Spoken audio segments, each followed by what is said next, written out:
Bonjour, vous écoutez Manager en chemin et aujourd'hui je vous invite à me suivre dans l'épisode 8 vers des réunions efficaces.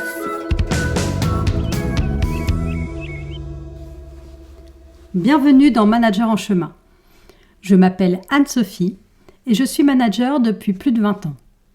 Si vous êtes manager ou que vous envisagez de le devenir, vous trouverez ici des outils, méthodes et réflexions vous permettant d'avancer pas à pas dans votre management.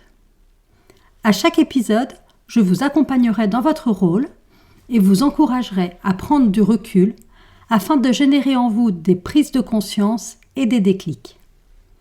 Alors, attachez vos lacets, prenez votre sac à dos et suivez-moi.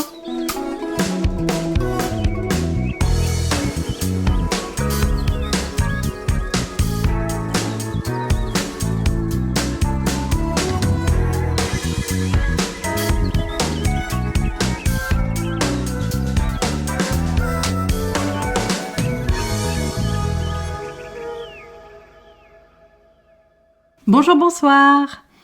Aujourd'hui, dans ce 8e numéro, nous allons voir comment les managers en chemin peuvent avancer vers des réunions efficaces et transformer ces moments cruciaux en moteurs pour leurs équipes. Alors, je vous propose une mini-série spéciale réunion et si vous écoutez bien l'épisode jusqu'au bout, je vous expliquerai comment télécharger une fiche pratique pour organiser des réunions efficaces. Alors, pour commencer, il est important de comprendre que les réunions sont importantes pour les managers car elles facilitent la communication et la coordination au sein de l'équipe. Alors, pourquoi avons-nous tant besoin de faire des réunions ? Alors d'abord, les réunions permettent de gagner du temps. Alors oui, j'imagine que vous ne pensiez pas à cet avantage parce qu'on entend souvent qu'il y a trop de réunions ou qu'on manque de temps à cause des réunions. Mais je suis persuadée qu'une réunion bien préparée et bien organisée permet d'avancer efficacement et de résoudre les problématiques que l'on peut rencontrer au quotidien.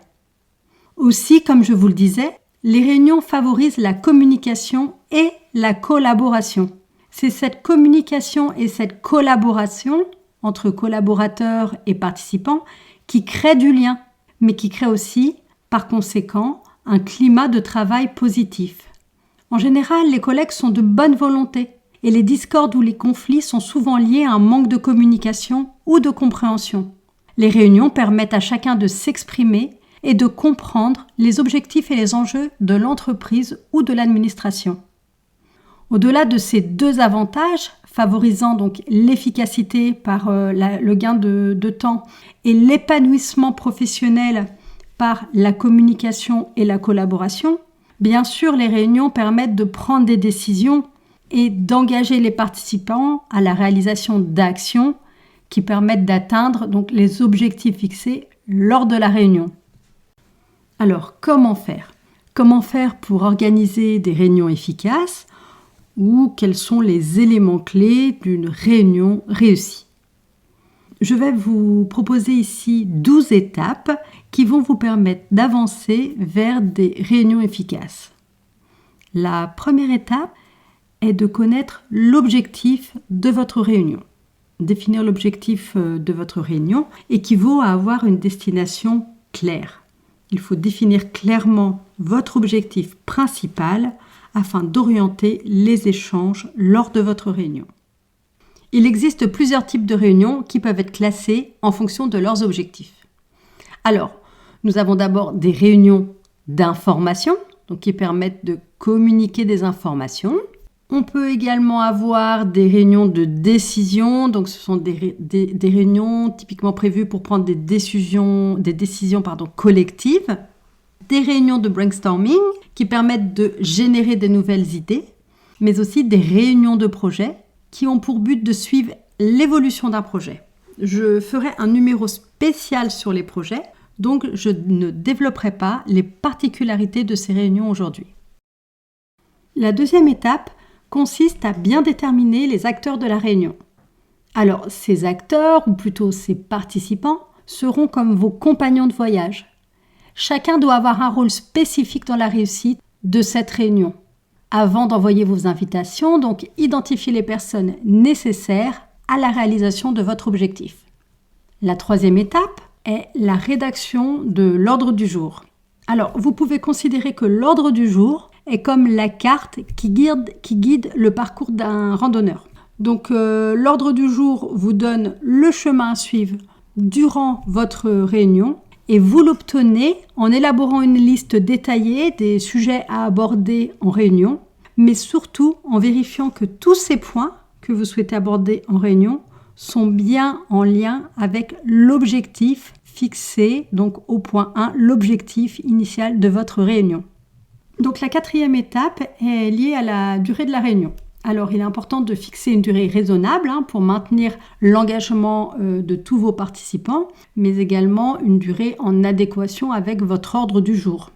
C'est important également de savoir que la durée de la réunion peut être comparée à une distance à parcourir. Donc elle doit être adaptée au niveau de vos participants. Le point 5 concerne le lieu et la logistique. Alors il s'agit ici d'aspects pratiques. L'idée c'est de se demander si la réunion se passe par exemple en présentiel ou en distanciel. Si la réunion se passe en présentiel, déterminez le lieu, réservez la salle, assurez-vous que tout le monde sait bien venir à ce point de rendez-vous, donc à cette salle de réunion. Et si la réunion se passe en distanciel, vérifiez que les participants ont bien les accès nécessaires pour se connecter à l'heure de votre réunion. L'étape 6 est relative à la préparation des participants. Alors, il s'agit ici de vous assurer que chaque participant ou collaborateur a bien pris connaissance de son rôle au sein de la réunion et a bien pris connaissance de l'ordre du jour. Pour vous en assurer, vous pouvez appeler les participants ou demander à un collaborateur qu'il le fasse ou faire un mail aux participants en leur demandant s'ils ont des questions à poser à propos de leur participation. Je ne l'ai pas précisé en amont, mais il est important d'envoyer l'ordre du jour à l'avance afin que chacun ait le temps de se préparer à cette réunion. Ensuite, le jour J, l'animation de la réunion. Alors, sachez que l'animateur est comme le guide. Il doit s'assurer que tout le monde suit la bonne direction et a le bon rythme.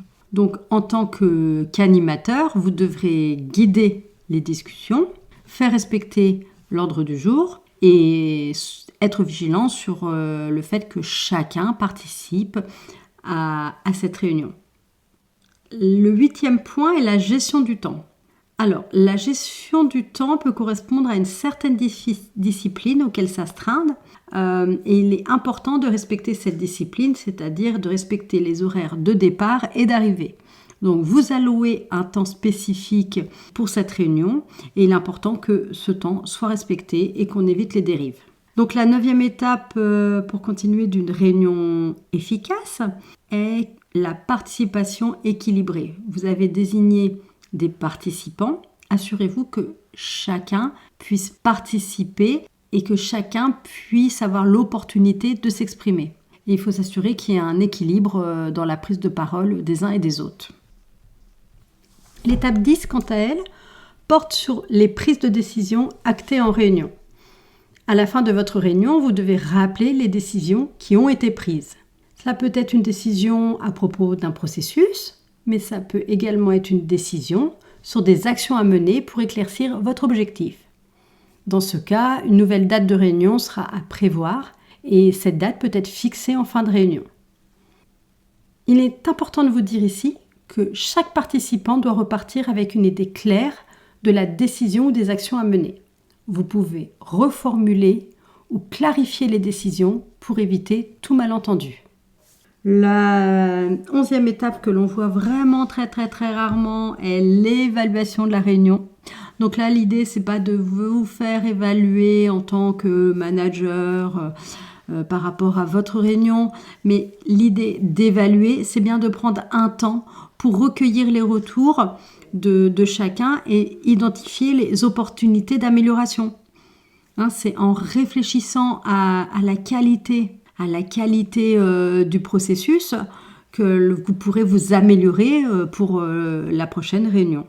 Enfin, le compte-rendu. Donc ne tardez pas à envoyer le compte-rendu. Moi, ce que je fais lorsque je prépare une réunion, j'ai déjà mon Word avec tous les sujets que je vais aborder et mes questions. Donc tout est déjà prêt sous mon Word. Et je l'alimente en cours de réunion où je demande à quelqu'un de le faire, soit un collaborateur, soit quelqu'un au sein du groupe de travail. Comme vous le savez, à la fin de chaque épisode, je vous interroge afin de vous permettre de prendre de la hauteur dans votre rôle de manager.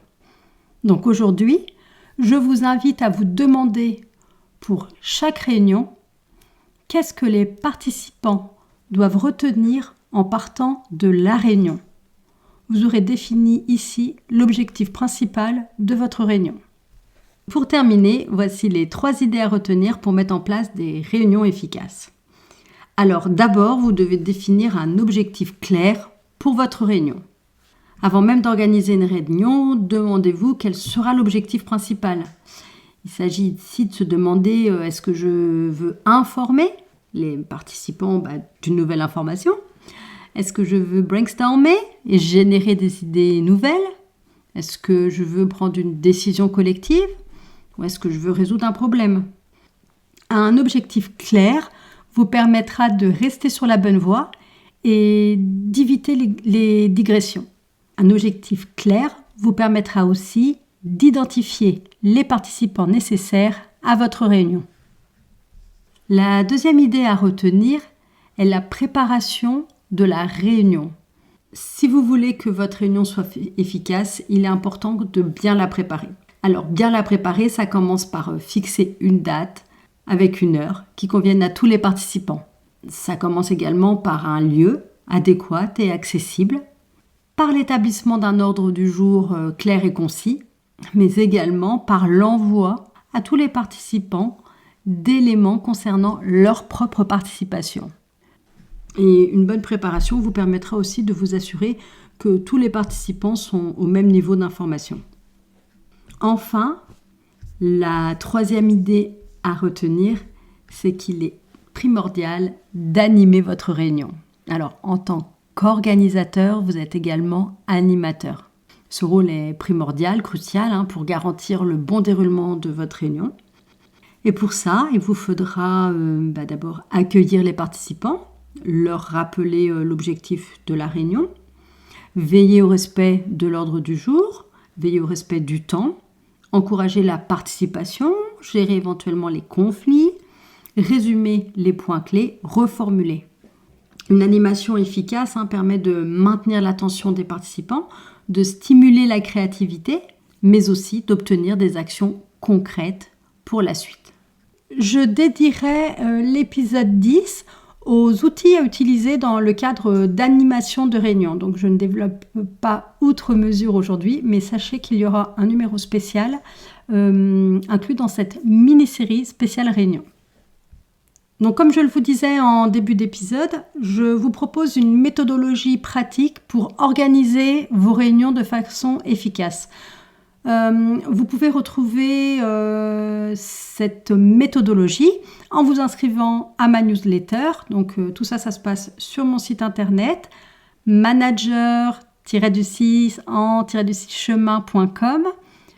Une fois inscrit à ma newsletter, vous recevrez un code vous permettant d'accéder aux outils à télécharger. Et l'outil, donc la fiche méthodologique liée à cet épisode, s'appelle « Organiser des réunions de façon efficace ». Dans le prochain épisode de cette mini-série, nous continuerons sur les réunions avec un épisode spécial sur les présentations. J'espère que vous avez apprécié cet épisode. Et surtout, j'espère qu'il vous a permis d'avancer et d'y voir plus clair dans votre rôle de manager. Si c'est le cas, parlez-en autour de vous et laissez-moi un avis 5 étoiles sur votre plateforme d'écoute. Vous pouvez aussi vous abonner pour être notifié des prochains épisodes. À bientôt!